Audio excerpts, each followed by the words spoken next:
Hi, I'm Elsaby from elsabysmith.com. The title of this video is 5 Signs of Your Spiritual Awakening. So, let me give you the first sign. You question the world you live in. Does that sound familiar? Yep, it's happening worldwide, globally. There's a massive, massive spiritual awakening. And if you question the world you live in, you're part of that. Many things no longer make sense. There are just too many contradictions. Conspiracy theories turn into facts, no longer within 20 years, or within a year, or within 6 months. The time frame for conspiracy theories turning into facts have shrunk to probably about 2 or 3 weeks now, and it's shrinking all the time as the truth comes out. But there's different versions of facts. So, which to believe? When you ask that question, you are already in your spiritual awakening. A second sign of your spiritual awakening is that you no longer believe your old sources of information. You question people's integrity. You've been moving from the focus on the body, which is feed me, feed me, feed me, clothe me, make me pretty, to the focus on the mind. What is going on here? Why does the world no longer make sense? You are slowly getting rid of this unconscious programming and anything that takes you away from growing into your true self. Your focus is on strengthening your immune system rather than feeding your ailments. That is a massive sign of spiritual awakening. A third sign of spiritual awakening is that you become neutral. You want to hear different views. You no longer judge people purely because they have different views.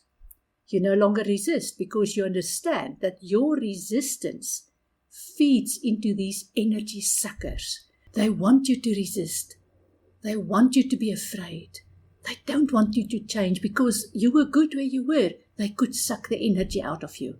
You no longer want that, and that is a sign of spiritual awakening. You're moving from judgment to discernment. It's no longer, I'm right, you are wrong, purely because you differ from me. It is now discernment. Does this resonate with me? Do I feel comfortable with it? And you discover freedom of choice. Your own freedom of choice. Not the choice that was dictated to you by figures of authority, but the choice that comes from in here. The choice that comes from your heart, which is aligned to your mind, which is aligned to your gut. A fourth sign of spiritual awakening is that you encounter like-minded people who inspire you. Your circle of friends changes. Unfortunately, yes. You do leave people behind, and some people pass on to another dimension. There's no chi in drama. What that means is that if you really want to cherish this life force in you, you want to cut out the drama. You no longer have time for excessive emotions. You're no longer attracted by fear or panic or complaining. You discover your true faith and the serenity that it brings. Yes, spiritual awakening doesn't mean turning your back on faith.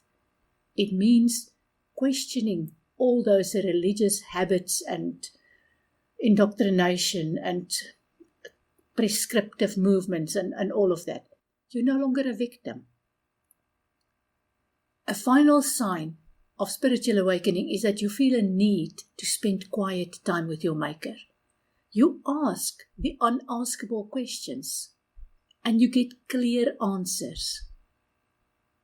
You no longer need to dodge the pastor or priest or lawyer or teacher or medical professional or entertainment celebrity or whoever else gave you your answers in the past. You ask those unaskable questions.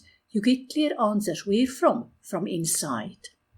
You change yourself rather than trying to change the world. It's not about climate change or about following this doctrine or following this movement.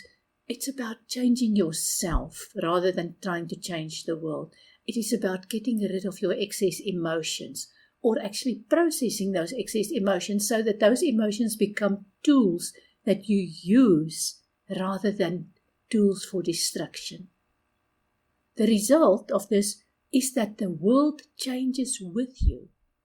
You spend more time on reflection and introspection, and you release control. It's no longer about controlling what is within your reach. It is about releasing that control. Let go and let God, or whoever you worship, or wherever you believe you to be your maker. Let go. Release control in that way. A question related to this is, are you spiritual or religious? And this obvious next question is, do you need to be either spiritual or religious? That depends on where you are in your journey through life. It's a personal choice. Nobody else can decide that for you. Some indications of you being religious is that you have an external locus of control. What that means is that you need to be told what is right and wrong.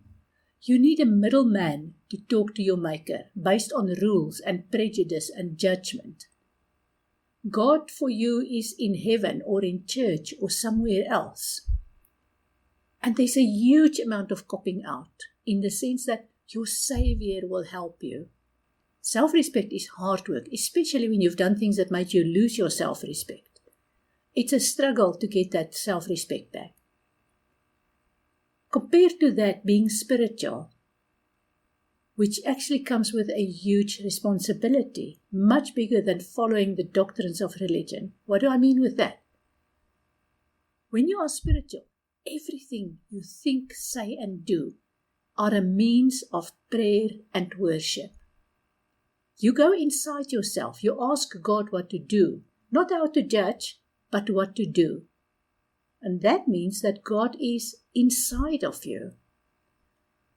You have respect for yourself and the God who resides in you. That respect is important. You also understand what forgiveness is about, and you forgive yourself.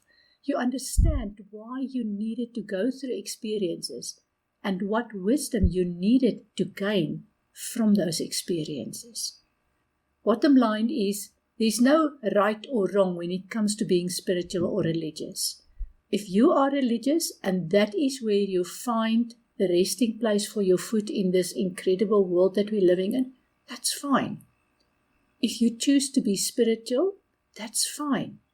If you are in between, it's not a nice place to be. It's a bit scary because you feel like you're no longer going to go back to where you were, but you also don't know what is lying ahead of you.